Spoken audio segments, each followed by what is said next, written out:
Hello दोस्तों, digital CA में आप सभी का फिर से स्वागत है। दोस्तों, आज जो हम आपके लिए वीडियो लेकर आए हैं उसमें आपको जीएसटी के टर्नओवर के बारे में कुछ बताने वाले हैं। दोस्तों, काफ़ी लोगों को ये कन्फ्यूज़न है कि जीएसटी में टर्नओवर का क्या मतलब है। कुछ लोग इसे इनकम मानते हैं तो कुछ इसे प्रॉफिट, जबकि कुछ लोगों को दूसरी तरह का कन्फ्यूज़न है। मतलब सब लोगों के अलग अलग कन्फ्यूज़न चलते रहते हैं। तो आज इस वीडियो में हम आपके सारे कन्फ्यूज़न दूर कर देंगे।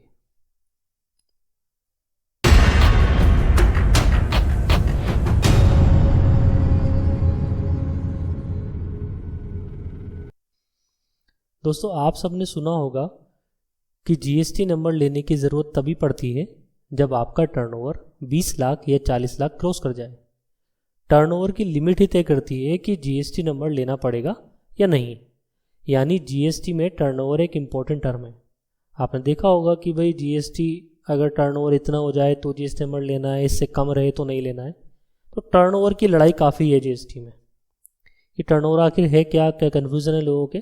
सबसे पहले हम बात करते हैं कि कुछ लोग मानते हैं साहब प्रॉफिट टर्नओवर है, कुछ लोग मानते हैं इनकम टर्नओवर है, या कुछ और ही मानते हैं कुछ लोग। मतलब कुछ और ही कंसेप्ट चलता है दिमाग में कि साहब ये टर्नओवर होना चाहिए। तो ऐसा है, ना तो प्रॉफिट टर्नओवर होता है, ना ही इनकम होती है, ना ही वो कुछ और।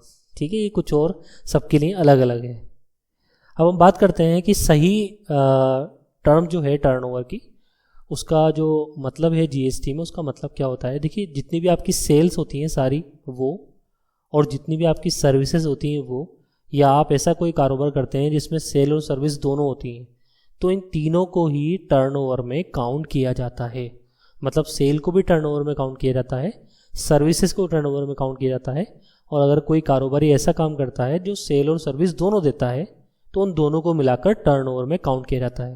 इसको एग्जाम्पल के रूप में आपको मैं समझाता हूँ, क्योंकि इसमें भी एक बड़ा कन्फ्यूज़न है कि जो सेल वाला जो वर्ड है या सर्विस वाला वर्ड है उसमें भी टैक्सेबल वैल्यू में लोग कन्फ्यूज हैं कि टर्नओवर आखिर माना किसे जाए।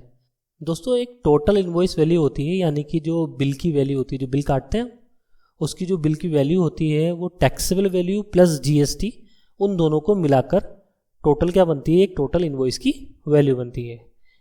इसको अगर हम एग्जाम्पल के रूप में बात करें तो 1 लाख रुपए मान लो टैक्सेबल वैल्यू है, 5% जीएसटी के हिसाब से 5,000 रुपये जीएसटी लग रहा है, तो टोटल जो बिल की वैल्यू है, इनवॉइस की वैल्यू है, वो 1,05,000 है।